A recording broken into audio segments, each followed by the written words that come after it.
During his presidential campaign, Joe Biden pledged to build on the Affordable Care Act, expand health insurance coverage, and control prescription drug prices.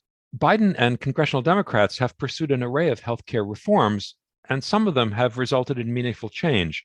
But the administration hasn't achieved many of its original objectives.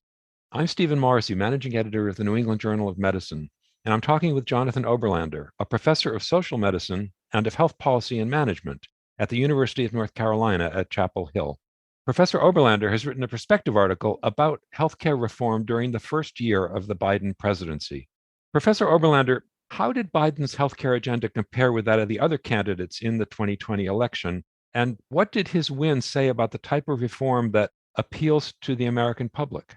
During the 2020 presidential primary on the Democratic side, there were clearly two groups. One, headlined by Bernie Sanders and Elizabeth Warren, was a Medicare for All group. And the other group was a public option, build on the Affordable Care Act, more incremental group. And that's where Joe Biden had his mark. That's what Joe Biden represented. And the fact that he won the Democratic primary indicated, I think, that even though many Democrats do support Medicare for All, that there is also lots of comfort with his position.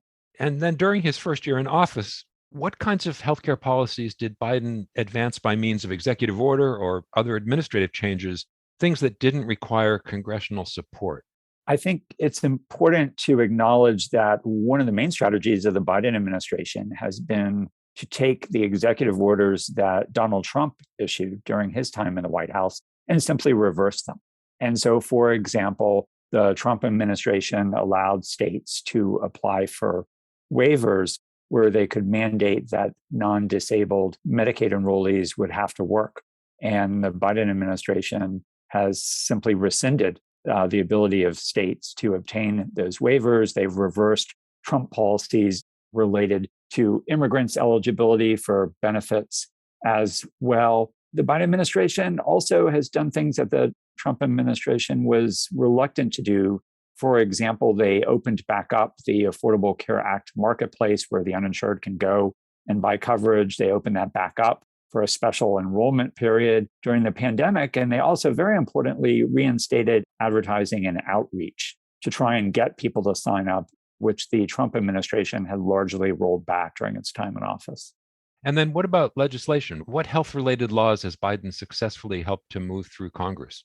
Well, it's a short list. They've had a hard time getting things through. And the most important law that they got through in terms of health policy is back in spring 2021, which is the American Rescue Plan Act. And that was not all about or mainly about healthcare. There are all kinds of provisions in there related to COVID relief, but it did have quite a few healthcare provisions in it. And some of the more notable ones included enhancing the subsidies that Americans receive when they buy private coverage through the Affordable Care Act marketplaces. One of the critiques has been for a long time that those plans are unaffordable, especially for middle-class Americans. And this extended the scope of those subsidies, made them more generous so more people can use them, more people can buy coverage with comprehensive financial assistance. It did other things as well outside of the Affordable Care Act, including creating a state option to extend Medicaid coverage postpartum, increasing that from 2 months to 12 months, which is a big deal given the context of rising maternal mortality rates in the United States, particularly among Black women. In your perspective article, which was published online in March, you noted that a key challenge the Biden administration could pursue was fixing the ACA's family glitch. And the administration must have been paying attention because plans have recently been announced in this area. Can you talk about what is being proposed? Yeah, I didn't know the perspective pieces had such power. I would have had a longer wish list had I known. In any case, the family glitch is a long-standing problem with the Affordable Care Act. And boiled down, what it meant is that the children and partners of workers had very limited access to subsidies through the ACA marketplace, even if coverage was very expensive for them. And that's because when this was implemented during the Obama administration, the Affordable Care Act said that if workers get an, quote, unaffordable offer of coverage from their employers, they can go into the marketplace and buy coverage with subsidies, and they defined what unaffordable meant, exceeding, I think, 9.5% of income.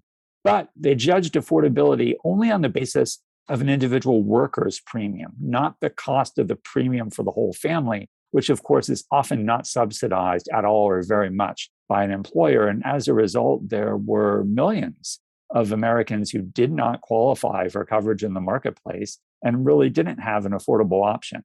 The Biden administration has just recently, as you said, proposed to fix what is called the family glitch and issue a reinterpretation of this that would make them eligible. And when that is finalized, that will be a big deal for a lot of American families. So you say in your article that beyond these reforms, the ones you've talked about, the administration hasn't achieved other objectives that Biden campaigned on. Why do you think there's been such little movement on things such as lowering the age of eligibility for Medicare, enacting a public option program? What's slowing things down?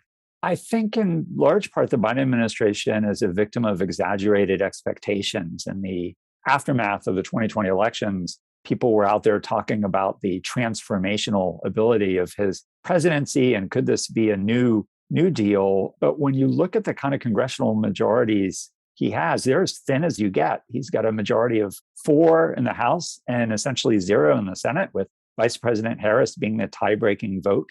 Those kind of majorities, it's really hard to move forward ambitious plans in healthcare and controversial plans. And it tends to lead to incrementalism. And if you take something like the public option, that's a very controversial proposal that a lot of stakeholders, of course, oppose, and one that is unlikely that you're going to be able to secure all 50 Democratic votes in the Senate. So I think simply the narrow breadth of their congressional majorities has really circumscribed what they're able to do legislatively.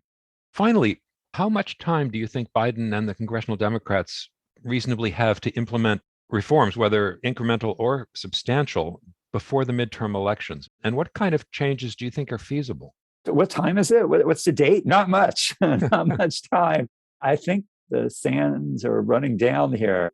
Midterm elections are usually bad for the party in power. And when you've got a context that we have right now of a president who has a very low popularity rating, a very high inflation rate, if you had to guess, right now, you would say that Democrats are going to lose and lose badly in November and likely to lose their majority in the House and perhaps their majority in the Senate as well. So whatever Democrats want to do, they've got to do in the next couple months, because after all, when we get out of the summer, members of Congress are going to be back on the campaign trail campaigning for reelection. And I think this is really crucial for Democrats because they've been trying to get through what they had inartfully called the Build Back Better Act that had all these other healthcare provisions, sort of the next installment of an incremental agenda to build on the Affordable Care Act. And among other things, it extends the duration of some of the important changes in that 2021 law, such as making the Affordable Care Act subsidies more generous. In other words, if they do not pass something to extend the duration, those subsidies are going to expire and there's going to be a massive cliff where people lose financial assistance. So they've got a lot on the line here, and they actually, I think, do not have very much time to get done whatever they want to do. Thank you, Professor Oberlander.